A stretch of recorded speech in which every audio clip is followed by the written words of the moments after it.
What's up, everybody? Welcome to Three Wide in the Middle with me, Thomas Brandon, and we got a lot of racing news to cover this week after what was, in my opinion, probably the most disappointing weekends of racing in my lifetime. So, got a bunch of news to cover. SHR closing up shop. I'm going to talk about that. Plus, we got our Capper's Corner, and we're going to be filling out our bracket challenge. Denny Hamlin's bracket challenge starts this week. So we're going to do that. Something fun. So got a bunch of stuff to dive into on this week's pod. I am flying solo again this week. Keith not with me.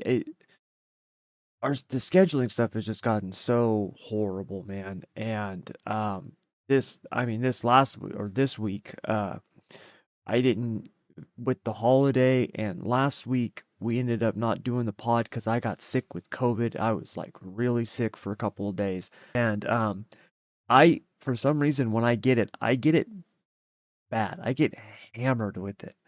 So I don't know if it's because I don't know. I don't know what it is. I got the vaccine, when it came out. I got the jab and all that stuff. So I don't know what it is. I don't know. I've heard people be like, well, it's the vaccine makes it worse. I don't know if it does or not. I don't know. Who knows, right? And maybe I'm just one of those people more susceptible to it. I don't know. So I've only been sick twice in the last 2 years, and both times were freaking COVID. So last year I wasn't sick. It was the year before, but yeah, 2022. So anyways, yeah. So that's why we didn't have a pod last week. It was a bummer. This week, having the pod, and it's just like I said, it's with what's been going on with my work schedule and my business and everything, and finding a time that meets the same as Keith's. A lot of times it's got to be here in the mornings, and then he's East Coast time and I'm West Coast time. Like, I'm recording this at 5:30 a.m. my time, and it's tough to get those two to sync consistently. So we're working on it. Hopefully we'll get this straightened out, because we got so much stuff to talk about, and it's so much better when Keith's here. But we are going to soldier on. So off the get-go, I want to dive into and talk about this nonsense that I am hearing from people regarding Kyle Larson's waiver. This stuff pisses me off so bad, because to me, I don't know. I think it signifies a bigger issue in society today, but I don't want to sound like get off my lawn. But the idea that this should even be a question really bothers me. And I understand Joey Logano coming out on SiriusXM and being like, well, it just makes it iffy. Like, if I'm already locked in and now I just want to take a vacation, right? Where do we draw the line? It's not the same thing. And for whatever reason, why we've seemed to just glaze over and look past context now in the world drives me nuts. I don't get it. I don't understand it. It's not the same thing as, a driver who's already locked into playoffs being like, you know what, man, there's a couple weeks this summer where I just want to take the family down to the beach. So we're not going to race. We'll get a waiver, right? And then we'll be back for the playoffs, right? It's not the same thing. To be compared to the same thing or to be talked about in the same breath is stupid. It's absolutely stupid. And if drivers and NASCAR fans can't see that, what are we doing? Like, is that where we're at now? Really? It's the Indy 500. Kyle Larson, Hendrick Motorsports, McLaren, this was not something that they just decided to do, and Larson bought a ride from some car owner last week and qualified for Indy. This has been in the works for a long time. This is not something that they just threw together. This was a big deal. This decision was made. They were running this race. They had decided this long ago. This was the worst case scenario that played out. It absolutely sucked. The fact that Larson did not make it back in time to run it wasn't even the 600, but the Coke 375, whatever it was. The fact that he didn't make it back from that blows. I mean, look, I just told you that I was sick all weekend. I was so looking forward to this day. This day was so disappointing to me. I like stopped watching. It was such a bummer. It was such a bummer to have Indy rain delayed. And you knew that they were going to get that race, and it's the Indy 500, right? I mean, let's be honest. They'll push that back as long as they possibly can, to get that race in while it's still daylight outside. So you knew that was going to happen. The 600, they're not going to wait for anybody, right? So you knew that once that rain delay happened, this is going to be the outcome. And Larson's not going anywhere. This decision was made. There's too much that they've invested into this. This is a one-off situation. And to pretend that NASCAR has not benefited from Kyle Larson doing this is moronic. NASCAR promoted Larson doing the double, right? It's not like Larson and Hendrick are the only ones who benefited from this. It's so stupid. So to me, this is a non-story. Larson should be getting a waiver. It should not even be up for question. And the next time that somebody misses a race or does something and they try to use this as precedence, shut up. Because unless you're missing, a race because you're running Indy, right? Then it's not the same thing. So shut up.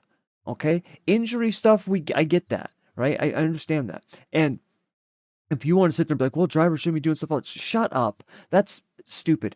NASCAR reserves the right, essentially, if you look at the rule book, NASCAR reserves the right to essentially give out these waivers.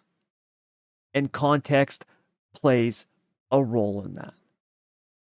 It's like, I was literally just having this discussion with my son probably a week and a half ago. We were talking about, there was a car, we were driving down the highway, and, it's a 2-lane going to both directions. So it's like 65 mile an hour speed limit. We're driving down the highway, and I'm going probably, out here in California, you can do way over the speed limit, but I'm going probably like 70 miles an hour because I'm in my Tahoe, right? I'm in my gas guzzler. So we get passed by a car that's probably doing 90. Okay. And my son made the comment, he goes, man, that car is going really fast. And I said, yes, if he gets seen by a cop, he's going to get a huge ticket. And my son asked me, he's like, well, you're speeding. Won't you get a ticket? And I was like, no. I said, it's not the same thing, buddy. I said, yes, I can get pulled over for speeding, but me doing 70 in a 65 is not the same thing as that guy going 95 in a 65. I go, yes, both of us are technically speeding and both of us are technically breaking the law. I go, but those are two very different things. And I explained to him the difference between the letter of the law and the spirit of the law, and that cops have discretion to make decisions, which is why if you cruise the interstates here in California and you're going 10 miles an hour over the speed limit, you'll probably get passed by a cop because they're going even faster and they won't bat an eye at you, right? So that's the difference. It's context. Kyle Larson, yes, letter of the law. He missed a race, did so willingly. Spirit of the law, come on, let's use our heads here. He's the biggest name in not just NASCAR, but probably motorsports in general, right?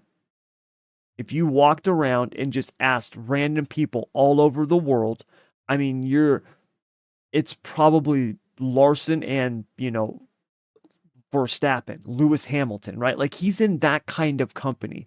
And understand that, yes, here in the United States, those two, Verstappen and Lewis Hamilton, might not be household names. You get outside the United States and you get into every other part of the world, they are if you're a fan of racing, you know who those guys are. Larson's at that level now because he can hop into anything, do good in it. I mean, look, the guy qualified 5th, right? Was running up in the top 10 in his first Indy 500. I mean, if he doesn't get a speeding penalty that essentially just ruins his day, who knows how well he could have done? Would he have won it? I don't know. I mean, who knows? Probably not. But could he have finished top 5, top 7? Absolutely. He's running there most of the day. So to me, it's a non-starter. He's going to get a waiver. He should get a waiver. If you don't like it, shut up and find something better to do with your time than bitch and moan on social media. All right. So we are going to basically, since like I said, I'm by myself, we're going to hit our dirt track recap. There's a couple of races I want to talk about. Pretty much just the most recent ones. The Show Me 100 at Lucas Oil. You watch that, the Lucas Oil Late Model Series, 50,000 to win. Davenport pretty much just dominated that race in the feature.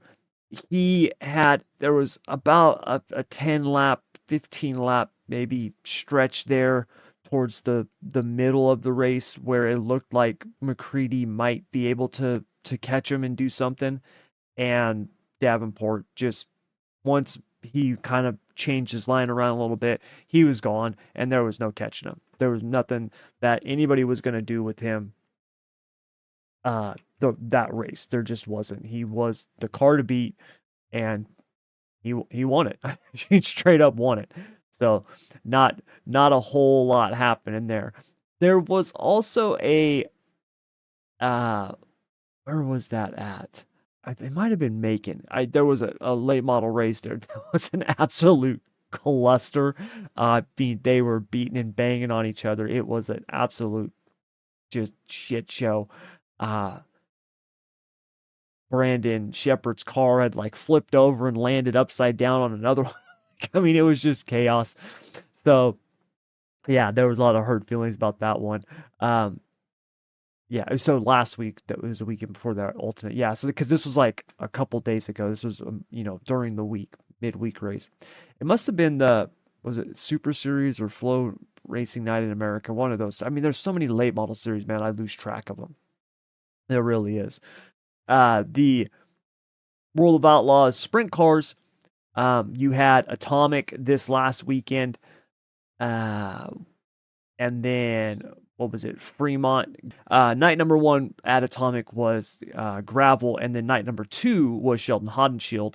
And then Monday night at Fremont, Macedo got the win. I knew I'd watch Macedo win one of them damn tracks. So yeah, Haudenschild, his season has kind of been defined by this, where they go out one night and do horrible, and then the next night they come out and they're the car to beat, or they're running up in the top 3. It's been just crazy to watch. The weekend before, so not the one we just had, but the weekend before, at Sharon Speedway, gravel got the win on the 18th, and then the 17th, the night before that, the Nerd Assassin, Buddy Kofoid, got the win at Attica. I was really wanting to do the pod last week so I could talk about the Nerd Assassin, but unfortunately I didn't get to do that. Anyways, so point standings wise, Macedo getting that win actually helped him quite a bit. He's up into second now, 32 points behind gravel. Schatz is in third, only 52 behind, which is still pretty close. Now, you really have to have some bad nights, like a 32-point gap. Obviously, that's not bulletproof by no means, but gravel's got some wiggle room, especially when you look at the way that they do it with the qualifying and the heats and all that stuff like that. So, when we start looking at the gap in the outlaw drivers, once you get down to essentially Kofoid in 5th, really anybody who's outside that top 5, I don't see them having a chance at the championship. I mean, you look at Sheldon Haudenschild, for example. He's 7th in points. He's 202 behind gravel. Sheldon Haudenschild's got 5 wins this season. He got 5 wins, and he's 7th in points. Well, the reason is because his consistency is horrendous. horrendous. If you look at the guys in the top 5 in points, if you look at their top 5 finishes, it it it basically shows you, it tells you the story. You got Buddy Kofoid's got 1 win, he's in 5th.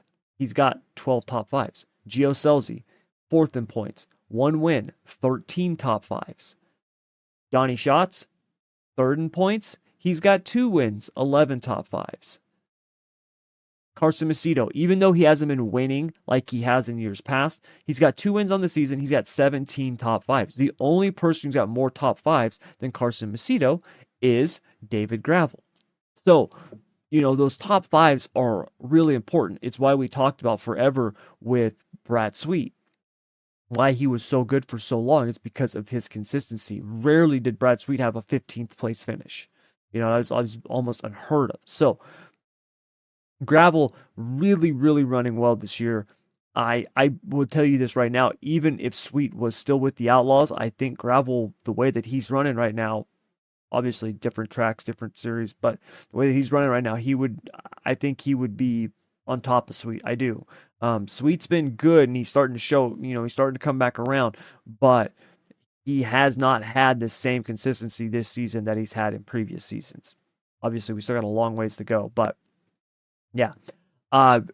Quick shout out to Bill Baylog. Baylog has been really impressive this season. If you have not watched Bill Baylog, you really need to. Where was that, at Atomic or Fremont? It must have been Fremont. Yeah. Baylog went 18th to 4th at Fremont, which was incredible to watch. It really was. And I've been really impressed with this dude, man. When he came out this year, I didn't really know what to expect. I didn't know how well he was going to do.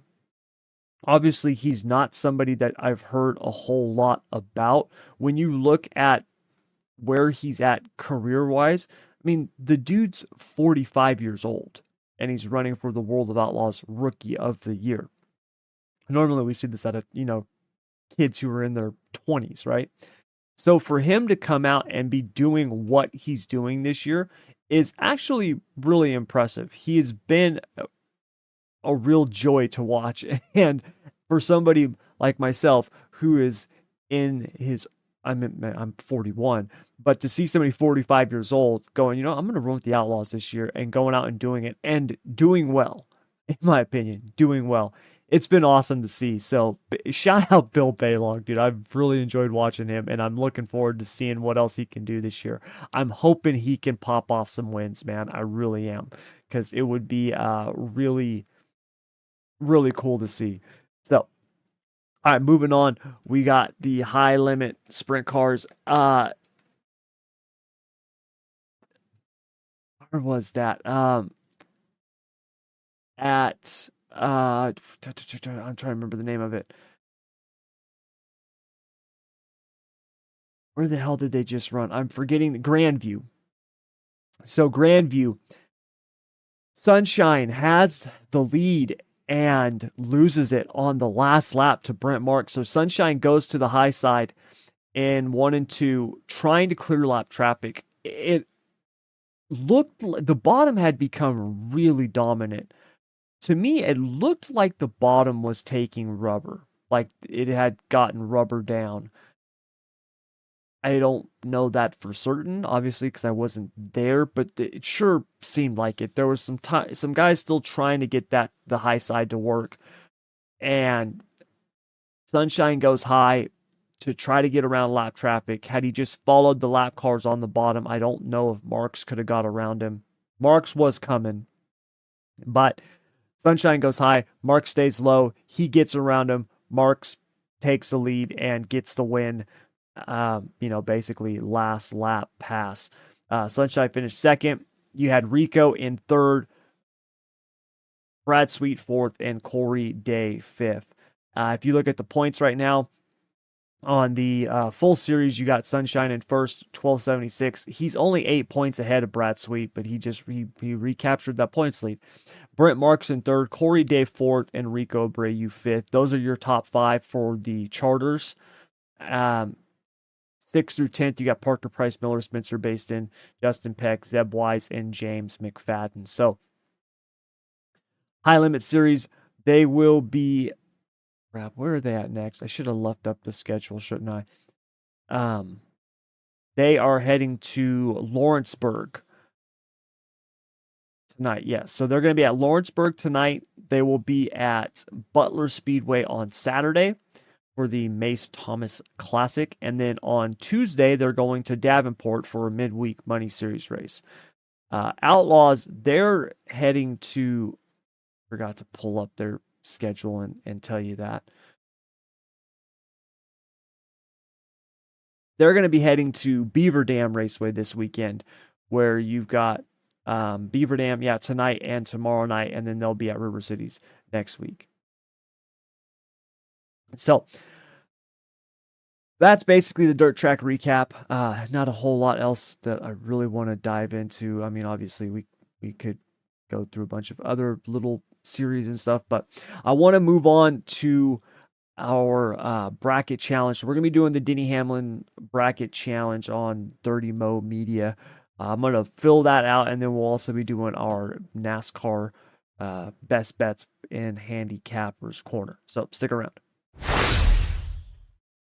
All right, so a couple of quick news related things before we dive into our bracket challenge and our Handicappers Corner. Obviously, we had the All-Star race, results. We had the 600. I'll get into that here in just a few minutes. But big news was obviously Stewart-Haas coming out, making it official, announcing that they are going to be closing up shop after this year. Obviously, that is it's not just a big deal. I mean, that was pretty, even though we knew or had been speculating, this has been something that had been talked about a lot. You'd heard people mention, could Colleague and Trackhouse get these charters? What about 2311, right? Like, will Stewart-Haas get rid of 2 charters, or will they get rid of 4? Will they hang on to 1 driver, right? Ever since they kind of lost their key partnership with Ford, this has been in the works. And I gotta say, I'm not surprised by this. I thought Kevin Harvick really said it best when he was talking about when he was talking about the differences between like Hendrick and SHR, talking about seeing the owner twice, right? Talking to the owner twice. It's obvious Tony Stewart has not been as involved with NASCAR and this team in quite a few years. Stewart-Haas, it was just a couple years ago. They were dominant, right? They were like the dominant team. They had 4 of the 8 spots in the final 8 in the playoffs. I mean, what was that, like 2019? I mean, it was just a couple years ago. It was not that long ago. Obviously, that was a previous generation car. A lot of the stuff has changed on that front. But, I mean, this was a very successful team. But you've seen that team fall off as Tony Stewart's involvement and investment in not only NASCAR, but that team has gone down. When you are the leader of something, right? It doesn't matter what it is, but when you are the leader or the face of something, right? Like a race team, your involvement in what you do and how you do it is so important. It cannot be overstated. It really can't. And no matter what people you have in place, no matter how good they are, at the end of the day, if you are not leading from the front, it's going to have an effect. It just is. Tony Stewart's not at the track. He's not, around the shop. He's not, investing with the NASCAR side of things. He's just not. And look, he doesn't have to. That is his choice. It is. Right? He's off doing drag racing now. He's got a wife. They're trying to have a family. Like, congrats to him. That's awesome.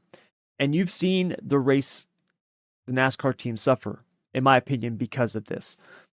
And to me, it's one of those things. It's like, look, it sucks for all the employees there, for the drivers. What's going to happen with them? Are they going to be able to find rides? Are they going to all stay in Cup? Or some are going to have to go to the Xfinity Series? Or some going to be out of NASCAR altogether? Who knows, right? You're going to have some guys who might just retire. You're going to have some that are going to move to different teams. You're going to have some that are going to go to different industries. It'll all work itself out in the end, but it's going to be a tough transition. No change like this isn't tough, right? It's why people fear change. Let's just be honest. So it'll work itself out, but it's going to be hard. And it is sad to see. But I understand it.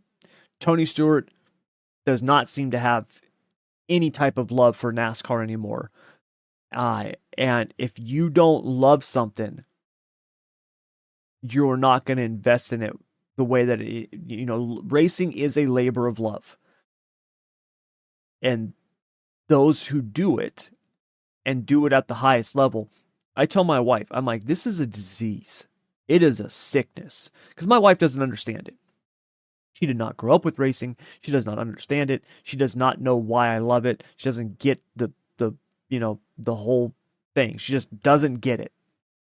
And in complete fairness, when we met, I wasn't doing racing at that time. I had just gotten clean, had just finally gotten my life straightened out off of drugs. I had just moved back to California from Washington. I hadn't done any racing in a couple of years. And then I met, her at the casino where I was working, and we started dating, and I didn't have any desire to do any racing at that time. I was doing other stuff and largely just working at the casino. That industry takes up so much of your time.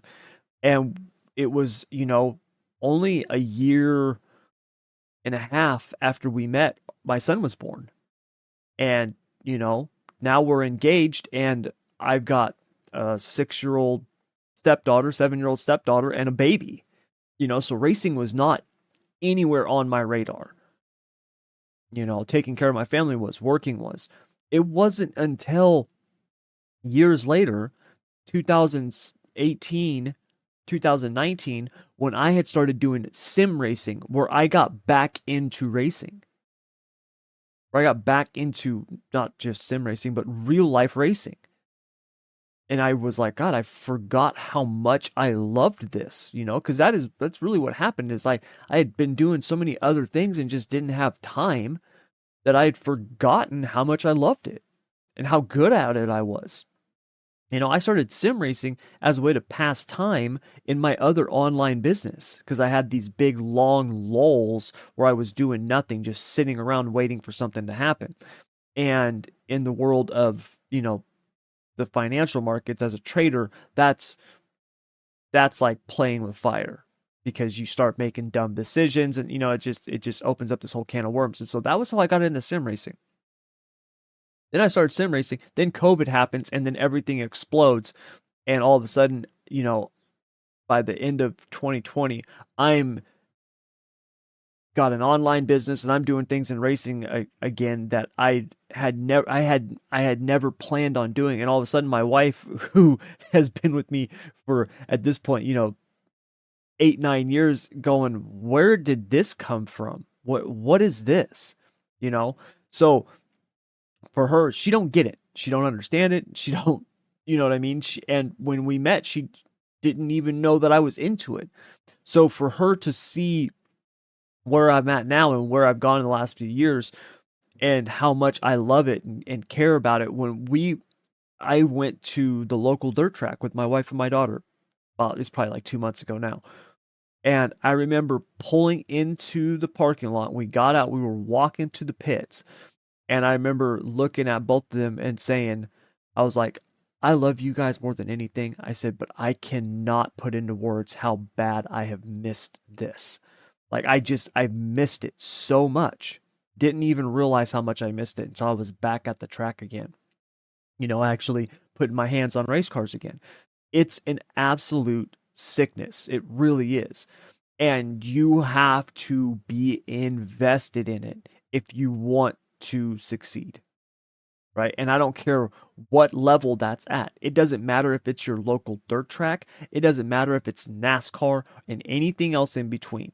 If you are not completely invested in it, you are not going to succeed. And when you are the leader, the figurehead of a company, right, on the NASCAR level, you've got to be invested in that, because what you do, how you lead, is how that team is going to follow. And Tony Stewart has not been the leader that SHR has needed. Their performance has dropped off because of this. There's obviously a lot of factors, but I think that is one of them. If Tony Stewart was around on a daily basis, would we see the team be in a better situation than it is now? I mean, we could all sit there and say, yeah, sure, but who knows, right? Nobody knows. Who knows where they would be at? But I do think, personally, in my opinion, they would be in a better place. But Tony Stewart doesn't have that love for the sport anymore. He just doesn't. In fact, if you listen to him talk about it, a lot of times he's got more along the lines of disgust for NASCAR, which I also understand, because there's times where I'm pulling my hair out going, what the hell is wrong with you people, right? So I get that also. So it was definitely expected, right? I shouldn't say expected.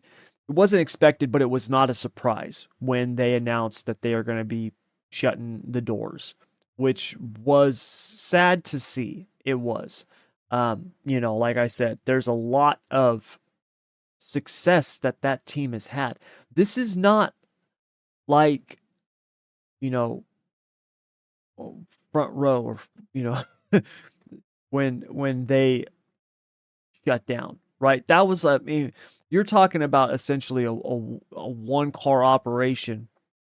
And I get it. They had just won the championship with tricks and something like this, but like they had lost there was a big sponsor drops off. All of a sudden it's like, man, we don't have the financial means to do this. You know what I mean? Like that was it. SHR, they have the financial means.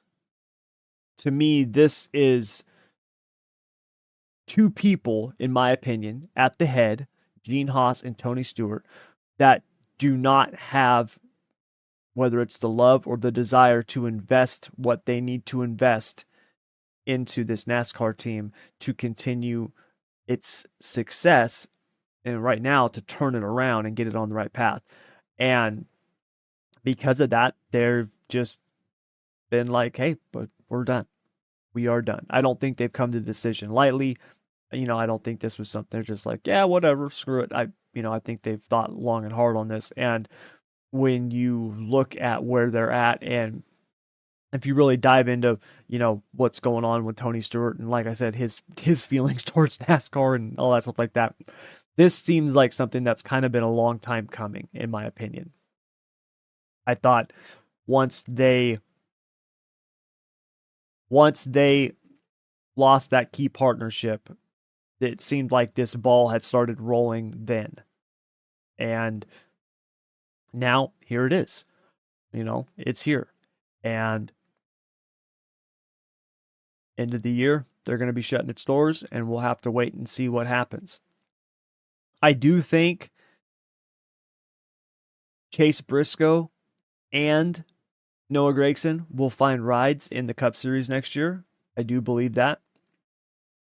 Chase Briscoe really seems to have a good relationship with Ford. I could see Chase Briscoe going to the Wood Brothers. I could definitely see that happening. I could see Noah Gragson finding a ride somewhere too. Keep in mind, there's 4 charters that are going to be on the market. Those charters will be purchased. All right. There will be teams who buy those charters. 2311 will be picking one up, I bet. Trackhouse will be picking one up. I would not be shocked to see Colleague pick one up. You could even see, an RFK pick one up, right? So I do think Briscoe and Gragson will find a home. There's two others, though, that I'm not so sure of. I really feel bad for Josh Berry because the dude just got the cup and finally found a home, and now it's going to be yanked out from under him. I do think Berry will find a ride too. The reason why I think Gragson might get picked over a Josh Berry is because of the fact that, I mean, Noah Gragson's been running really, really well this year. You cannot deny that. He's also a lot younger than Josh Berry. And when you start looking at what he brings to the table in terms of sponsorships, that seems to be another strong point for Gragson over Berry. So, we'll obviously keep our eyes on this moving forward and see what happens with it. It's tough to see a team like this shut its doors, but hey, this happens. This stuff happens. And, NASCAR, obviously, there's other teams and other drivers and things will get worked out. They always do. And hey, we'll see what happens. So moving on, really quick before we dive into our bracket and our Capper's Corner, just on a side note, Carl Edwards making the Hall of Fame class of 2025, I thought was fitting. I think if you look at Carl Edwards' career, he, in my opinion, is a Hall of Famer. I also think Carl Edwards is one of the great what-if drivers of our lifetime. I really do. I think Carl Edwards and, in my opinion, Dale Earnhardt Jr. are two of the biggest what-if scenarios that you could play out, and have fun with them. And we used to have these conversations all the time in NASCAR. Dale Earnhardt Jr., I think it's really easy if you sit down and you look at, hey, if Dale Sr. doesn't die, what happens to Dale Jr.'s career?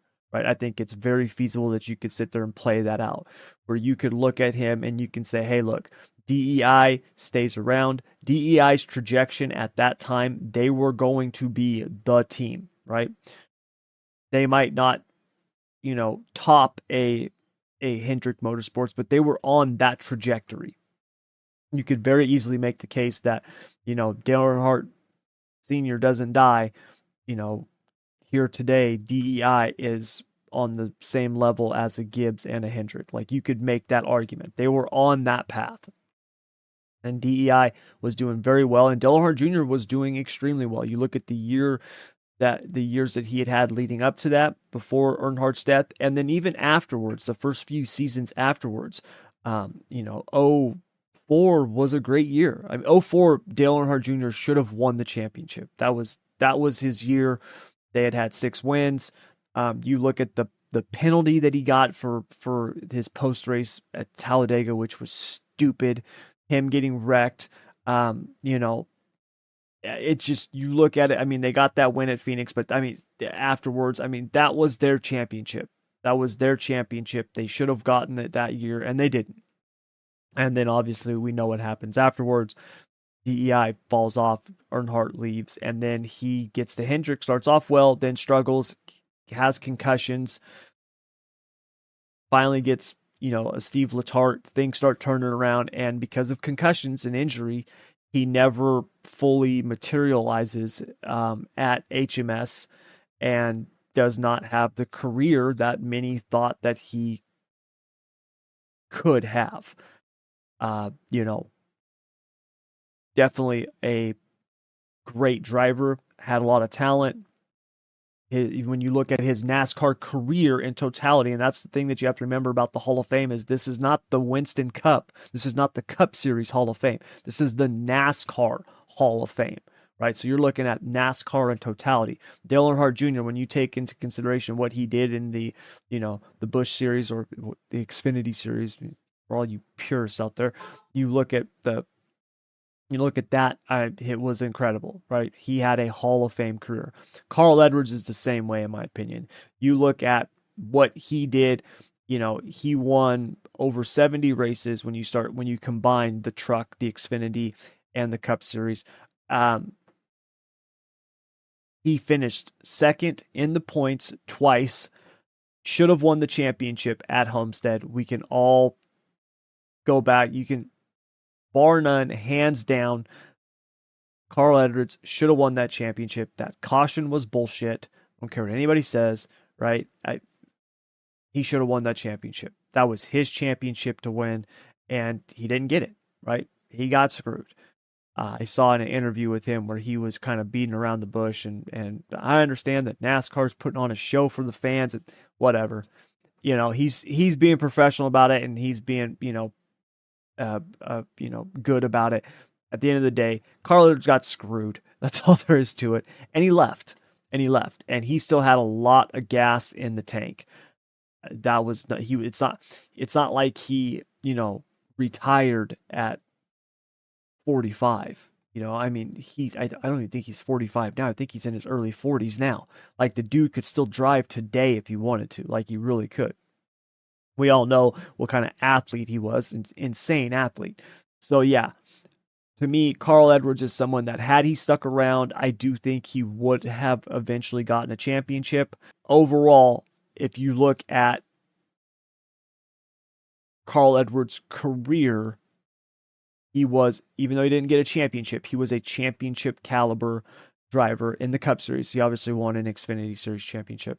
And to me, he is, one of the best there is. I loved watching Carl Edwards drive. He was one of the few drivers that I would root for, that it's not like I wasn't a Carl Edwards fan in terms of, like, that wasn't like my guy, but he was one of those guys that I liked to see win. I liked him. I never rooted against him.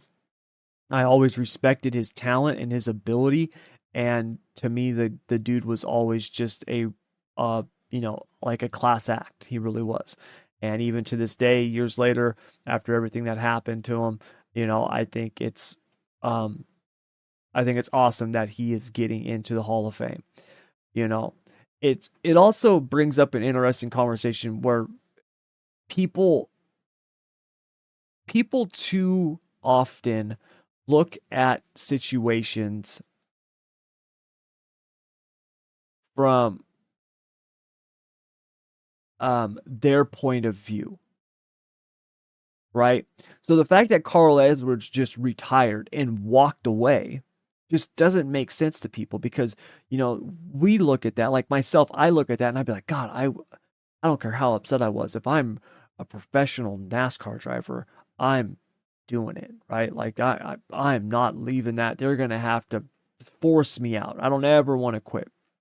But I'm not Carl Edwards, and Carl Edwards is not me, And when you hear him talk about it, he was like, look, man, I needed a clean break. And there's people like that, right? When they are done, they have to be completely done, right? Because if they still go to the track, they want to do it. They've got that desire. They've got that urge, that itch to get back in the car.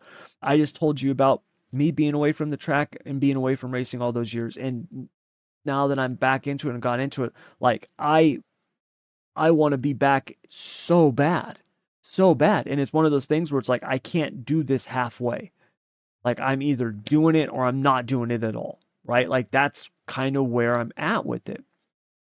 So I understand, someone who's like, dude, I'm done. I'm walking away, cutting all ties, bye-bye. So, like, I get that. I understand that. And we might not like it, but it's not our choice to make, right? So I think it's good that we're starting to see him kind of come back around more. Will he ever be more involved? Who knows? But the fact that he, got to be part of the 75 greatest drivers, in the last 75 years, and now he's getting inducted into the Hall of Fame. And in my opinion, he is a Hall of Famer. I think that's awesome for the sport, and glad to see it. So Anyways, let's move on to our Capper's Corner. So obviously last week we didn't get to do this. If you remember, I made my picks before the All-Star and the All-Star Open. Going into the All-Star Open, I had Carson Hocevar in the All-Star Open. Actually, no. I take that back. I don't think I picked anybody in the Open. Well, I had Hocevar in the Open, obviously, and then I also had Hocevar in the All-Star race at plus 4,000, I think is what it was. I had Blaney at plus 1,000, Truex at plus 1,000, Busch at plus 2,000, and Chastain at plus 2,000. Obviously, none of those panned out. I had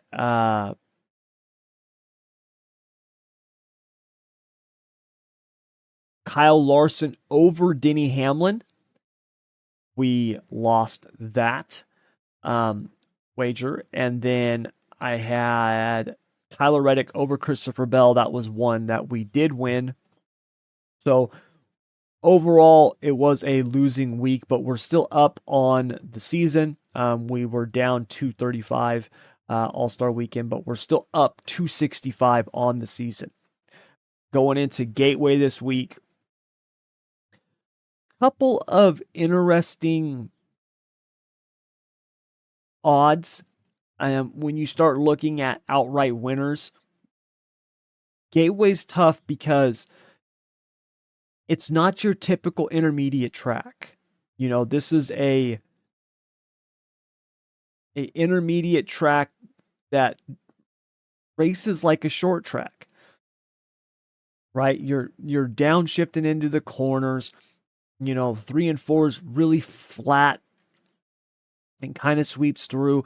It's going to be difficult to know, are they going to be able to widen out and make any moves in that corner? Usually it's right there, right on the bottom. 1 and 2, it's really sharp corner. It's got a little bit of banking to it. They're going to downshift going into that. So it's a really tough track to kind of gauge, right? It's not one that you can look at and go, oh, well, obviously intermediate racetrack. Well, I want to bet on Kyle Larson and Denny Hamlin, right? Like that's not the case because, obviously they're good, but it's not the type of race where you can just look at it and go, hey, boom, these guys are going to be the ones to beat. To me, Larson and Hamlin, when we look at outright winners, I don't know if the odds are good enough for that type of bet. I do like Larson at plus 700. To me, Denny's odds at plus 600 is just not enough. Even Larson at plus 700, that's kind of reaching in my opinion. Blaney at plus 8 is kind of the cutoff for me. And even then, I would probably say no, just because I do think Blaney will run good there. I do think Gateway does have some similarities to like a Phoenix. I do, in the sense of how you're driving it with the shifting and it's flat and it's hard to pass and things like that. So I do like Blaney there this weekend. He is one of the guys that I think is going to do well there. But when it comes to like the cutoff, really Bell at plus 1,000 is kind of the minimum for me. In terms of like just a hard line, like where do I want to be at betting wise? Bell is kind of right there at that plus 1,000. I will say I like Blaney at 800. I do like that just because I think he's going to have a really strong run this week. So we'll go Blaney at plus 800.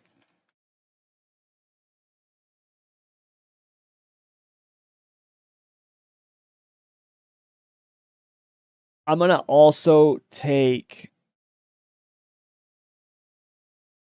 I like Reddick at 1,200. To be honest, I actually like Logano also at 1,300. Just because, like I said, I think this track is, I think it's similar to a Phoenix in terms of how it races, the package that they're going to run on it, when you start talking about setups and things like that. Other than that, when we start looking at kind of like long shots here,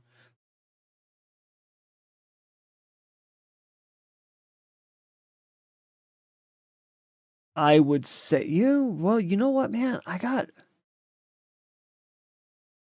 Chase Elliott at 1,600 is intriguing. No, let's go further than that down.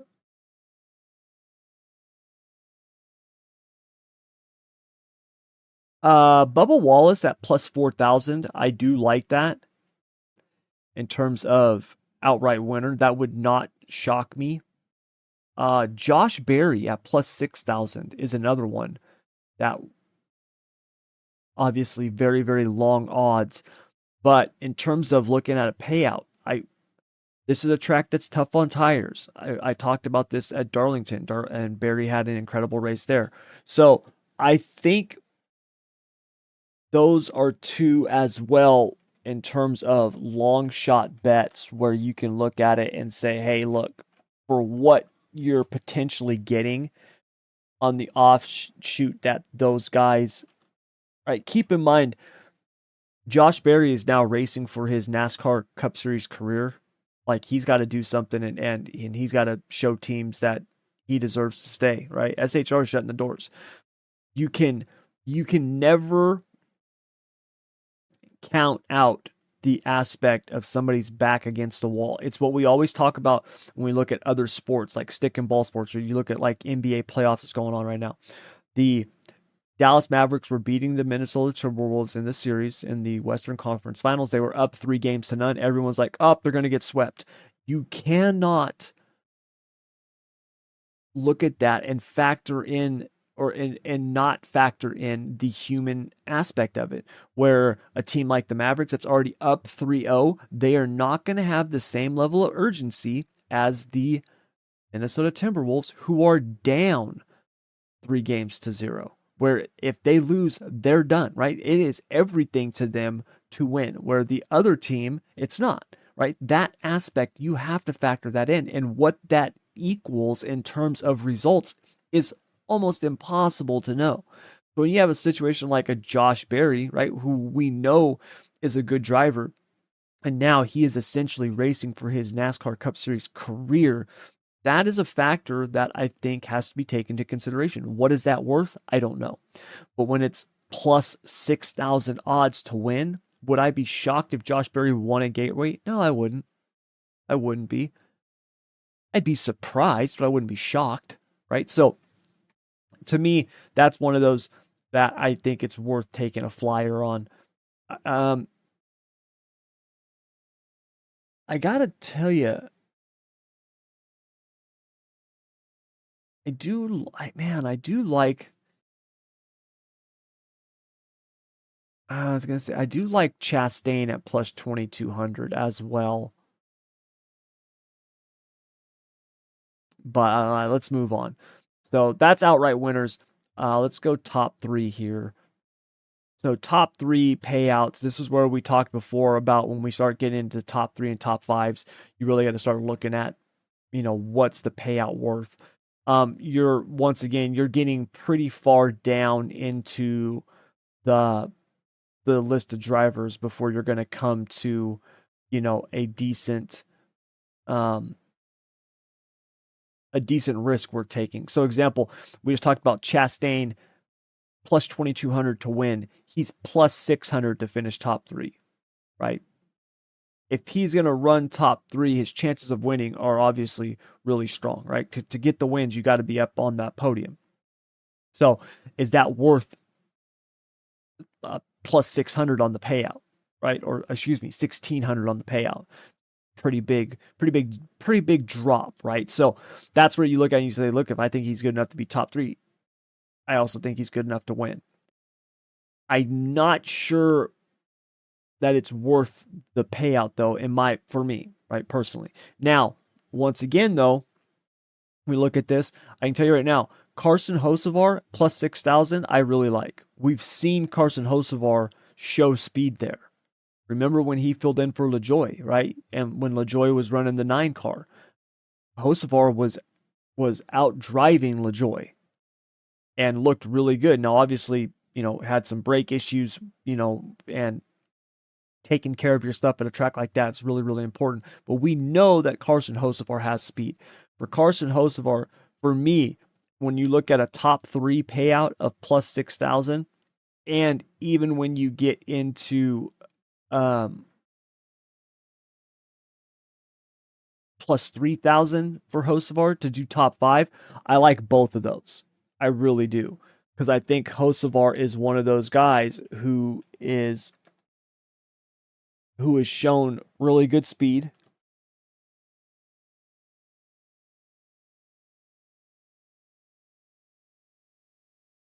And this is one of those tracks. It's a real, it's a technical track. It's a driver's track.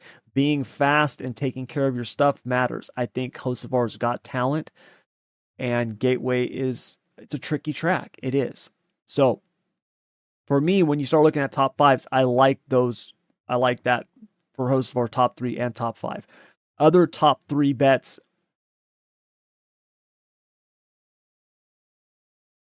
A little further down the line, Josh Berry at plus 1,600.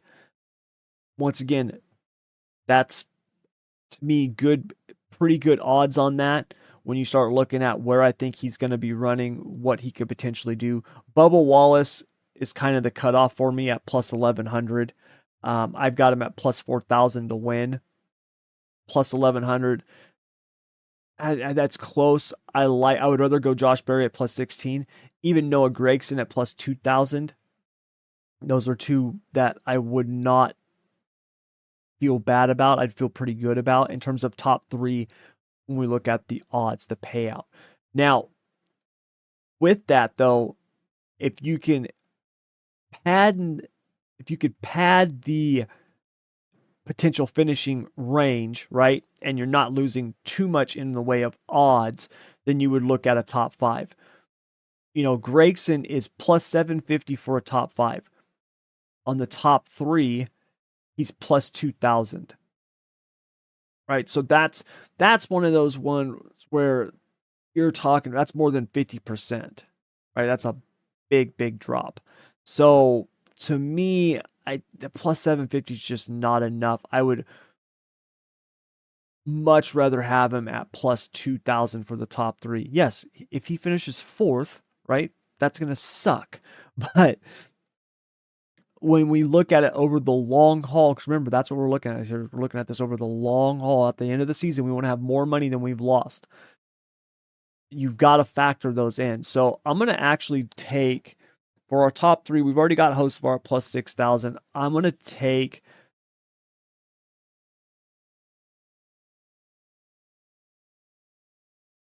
Gragson at plus 2,000.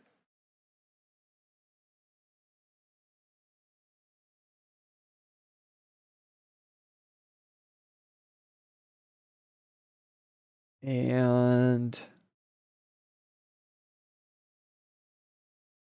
that's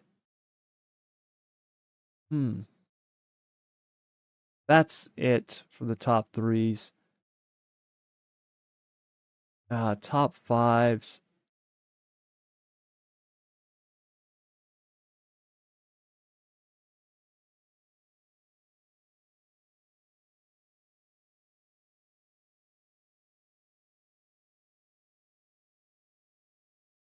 I'm just kind of scrolling through here to see if there's anybody else that we could get here for a top 5.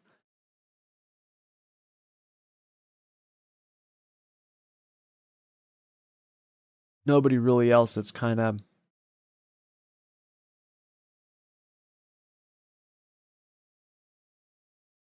tickling my fancy here.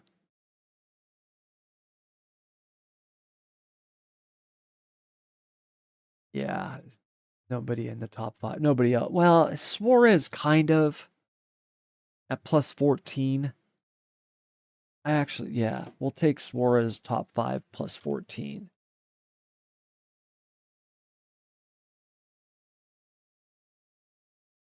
All right, let's look at some matchups here. So Blaney, Byron, they are both at minus 115 against each other. Kyle Busch, Chase Elliott. Kyle Busch is actually the favorite in that at minus 120 over Chase Elliott. Keselowski and Reddick. Keselowski's at minus 125 over Reddick. Hamlin and Larson. They've got Hamlin the favorite over Larson at minus 120 over minus 103. I kind of like Hamlin in that situation.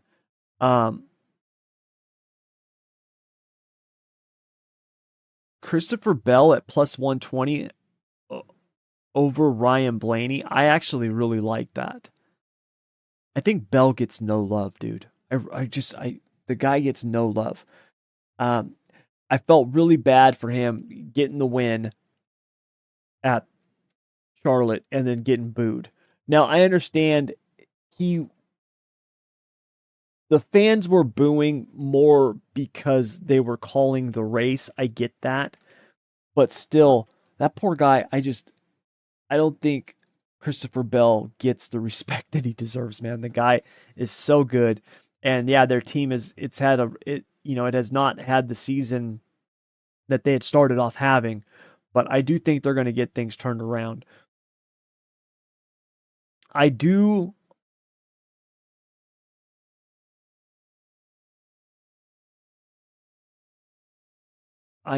like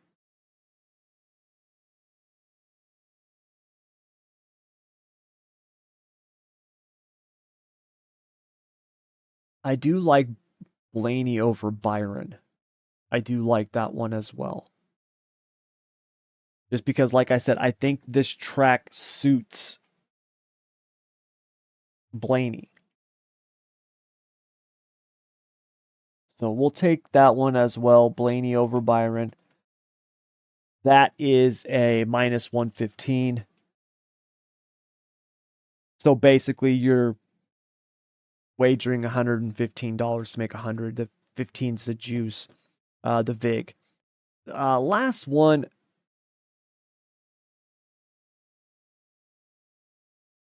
Denny Hamlin and Kyle Larson. I'm going to actually.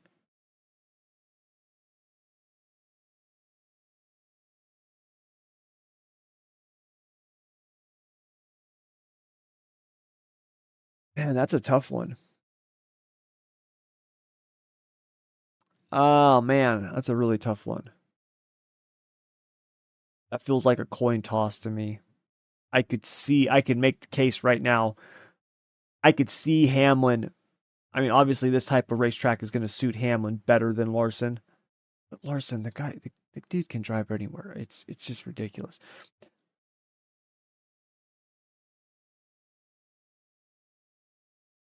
Yeah, let's take Hamlin over Larson. I do like Hamlin in this spot over Larson. I would not be shocked though, obviously, if Larson won the race. So that's our betting for this week. We've got a bunch of picks here. We have Blaney at plus 800 to win, then Reddick at plus 1200, Logano plus 1300, Bubba Wallace at plus 4,000, and Josh Berry at plus 6,000. So kind of really long shots there. Our top three, we have Carson Hocevar at plus 6,000, Noah Gragson at plus 2,000. And then for our top fives, we've got Hocevar at plus 3,000, Suarez at plus 1,400. Our matchups, we have Christopher Bell over Ryan Blaney at plus 120. And then we have Ryan Blaney over William Byron at minus 115. And then Hamlin over Larson at minus 120. So we'll go one unit on each of those, which will give us a $50 wager on all of them. That's going to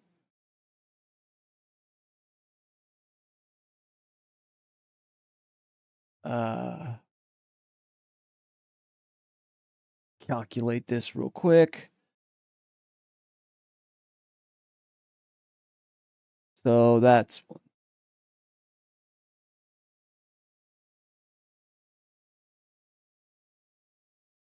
so we're right about 600 for the weekend. Roughly. Obviously, you got to factor in the VIG and all that stuff like that. But give or take, we're at right around 600 for the weekend. So we'll see how that goes.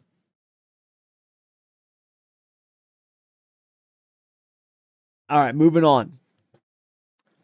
Last but not least, we have our Denny Hamlin Bracket Challenge. So this is really cool. He did this last year. I thought it was really awesome. I did not get a chance to fill it out. I was listening to his pod, never got hopped on and filled it out. I'm gonna do it this year, and it's really interesting the way that they've got this set up. So first round is this weekend at Gateway. There's 32 drivers. Basically, they've got it seeded, and it's basically matchups. So you've got Denny Hamlin against Justin Haley. That's in the number 1 versus number 32. Then you got Briscoe Logano. That's 16, 17. Keselowski, Hocevar. Keselowski's number 9. Hocevar's 24. And on and on and on it goes. You've got matchups all the way down. Like I said, there's 16 matchups because you got 32 drivers. A couple of the more interesting ones this week, Buescher and Suarez, I think is a really interesting matchup. I really like Buescher, but it would not shock me to see Suarez have a better race than him this week.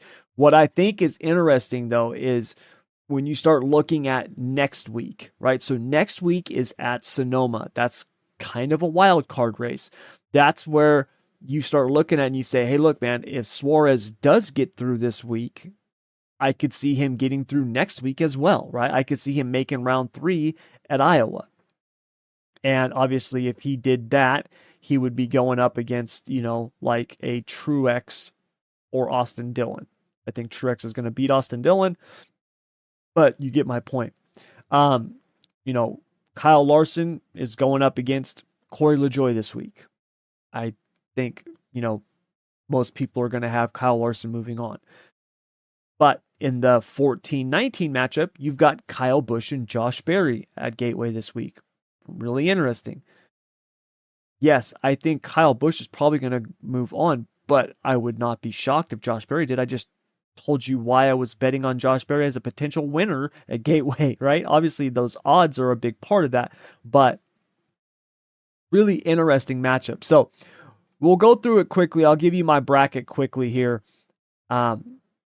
So first round matchup here, we'll go round by round here and we'll knock this out quick. Hamlin versus Haley, I got Hamlin moving on. Briscoe and Logano, I got Logano moving on. Keselowski, Hocevar, I've got Keselowski. Bowman and John Hunter Nemechek, I've got Bowman. Chase Elliott, Daniel Hamrick, I've got Chase Elliott. Bubba Wallace, Austin Cindric, I've got Bubba Wallace. Blaney and Gregson, I've got Blaney. Priest, Byron, I've got Byron. Truex Jr. and Dillon, I've got Truex Jr. Buescher and Suarez, I'm trying to think about this in a way that I could win, right? I want to win this bracket. When I used to do the brackets in college basketball, and I still do them, I'm not as competitive like I used to be. I used to really follow college basketball, but you would always have to there was always a handful of matchups where you would look, you have to go against the grain. Right now, there was never a set number. It's not like I need 5 underdogs in round 1. That's not the way that it would work. But you always knew there was going to be a couple of those, what you called bracket busters, where those teams that you thought were going to do good, right? The Kentuckys, the Dukes, and North Carolinas, you're like, dude, that should be a Final Four team. And they're going to get knocked off on opening weekend. You got to have the same type of mentality with this too. Right? When you start looking at racing matchups, racing is such a difficult sport. When you think about the win rate of some of the most successful drivers, right? Some of the most successful drivers, right? Hall of Fame drivers, the guys on the Mount Rushmores, you know what I mean? Earnhardt, Jimmy Johnson, Richard Petty. When you start looking at what their win rate is, it's like low single digits. You know what I mean? To win is so hard. And when you look at it in terms of a head-to-head matchup where all I've got to do is beat this other driver with all the things that could happen in a race. When you have a Buescher versus Suarez, if we were at a mile and a half, right? If this was a Kansas or a Homestead or even, a Charlotte, right? To me, Busher, I'm taking Busher. But because it's Gateway, because it's, it's different type of track, we've seen crazy things happen. I'm going to pick Suarez over Busher. Chastain, McDowell, I'm going to go Chastain. Gibbs and Eric Jones, I'm going to take Gibbs. That is one, if Eric Jones was actually 100%, I don't know if he's 100% yet, but that is another one that I think you could see a shock in. Larson, LaJoy, I'm going to take Larson. Busch and Berry, I'm going to actually take Josh Berry. Christopher Bell, Todd Gilliland, I'm going to take Bell. And then Reddick, Stenhouse, I'm going to take Reddick. Okay, so that was my picks at round 1. Round 2, Sonoma. This is where it's going to start getting interesting. I got Hamlin over Logano. Keselowski and Bowman, I'm going to take Keselowski. Chase Elliott, Bubba Wallace, I'm going to take Chase Elliott. Even though I don't think he is, the road course racer that he was. There was a time where it would be like, hey, Chase Elliott, the best Cup Series driver on the road courses. That not really the case anymore, but he's still damn good. And he's better than Bubba Wallace, in my opinion. Blaney and Byron, this is one it's really tough for me to pick. I think conventional wisdom, you would say Byron in this situation. I think you would say that, but I'm going to actually take Blaney. Truex Jr. and Suarez, this is another one where I think it's going to be, a potential bracket buster. The road course pick. Truex is obviously good on the road course. I'm going to take Suarez. I think Sonoma is one of those races that Suarez has got circled on his calendar as a bounce back. He needs to have a win. He needs to run up front. Yes, he won that race at Atlanta, but they have not been very good since. So I think this is one of those places where Suarez has got to get things turned around. Chastain and Gibbs, I'm going to take Chastain. Larson and Berry, I'm going to take Larson. Bell and Reddick. This is a tough one. It's a really tough one. But Tyler Reddick, to me, on the road courses, he is just one of those guys. He's incredible. So I'm going to actually take Reddick over Bell. As much as I would love to see a Larson-Bell matchup, I'm going to take Reddick. So then we got round 3 at Iowa. Hamlin, Keselowski, I'm going to take Hamlin. Elliott and Blaney. This is a tough one. I'm going to take Blaney. I think Blaney's going to have a deep run in this. For a 12 seed, I think he's going to have a deep run. Suarez, Chastain, I'm going to take Chastain. Larson and Reddick, I'm going to take Larson. All right, so final 4 here at New Hampshire. We've got Hamlin and Blaney. This is a tough one, man. This is a tough one.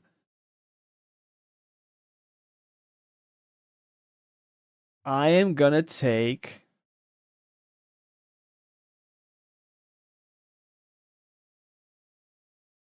Oof, gosh, I don't know who to take here. I want to say Blaney. I really do. I want to say Blaney. I know Blaney has not been setting the world on fire. For some reason, I have this sneaking suspicion, though, he's going to have a good summer. I really do. I think these next couple of tracks, especially when you look at Gateway, like I talked about, Iowa, I think those are tracks that he could do well at. But man, Hamlin has been so good, especially on these short tracks. We're going to go Hamlin. Chastain, Larson. I'm going to go Larson. I think we're going to have a Larson-Hamlin final at Nashville. If we get that, that's going to be incredible. That's going to be incredible. So Hamlin, Larson at Nashville for all the marbles. And I think it's going to go to Kyle Larson. So that's going to be my bracket there. Not much of a stretch for me to pick Kyle Larson as the winner. I do have Suarez making a deep run as the 18 seed. I've got Blaney making a deep run as the 12 seed. So we'll see how we do. We'll check in with it, obviously, after this week. But yeah, I've got my picks in for the Denny Hamlin Bracket Challenge. If you have not done this and you want to do it, you can just literally type in Denny Hamlin Bracket Challenge in your search engine, Google, Safari, whatever you've got, Firefox, doesn't matter. It'll pop up. You go to it. It's on the Dirty Mo website, I think is what it is, Dirty Mo Media. And it'll send you over to this thing where you can do your bracket. You can join a pool. The main pool that you join is obviously the Denny Hamlin Bracket Challenge. I mean, like, unless you want to set up your own thing here, but the main one obviously is the Denny Hamlin Bracket Challenge. You just hop into that and then make your selections. And so far there's a little over 20,000 brackets posted. So we'll see how we do. Hopefully we can have a deep run and yeah, maybe win a prize. So anyways, you guys, that's going to do it all for this week's episode. I actually need to get going. I got a bunch of glass work to do today. So that's going to do it all for today. We will be back next week. Hopefully next week it will be Keith and I. Keith actually messaged me just a few minutes ago while I was recording. He was having PC problems and it seems that he still is having them. So, bummer. Hopefully he gets it fixed. So anyways, we'll be back next week. Hopefully both of us enjoy this weekend's racing. Hopefully we'll be able to get it all in and Mother Nature will not rain on our parade. Although obviously, Gateway is not Indy in Charlotte, but yeah, hopefully we have a good weekend of racing. So that'll do it. Thank you very much as always for joining us. Please continue, download, like, share, subscribe, all that other good stuff. Continue doing that, and we will be back here next week to do it all over again. So until then, as always, take care.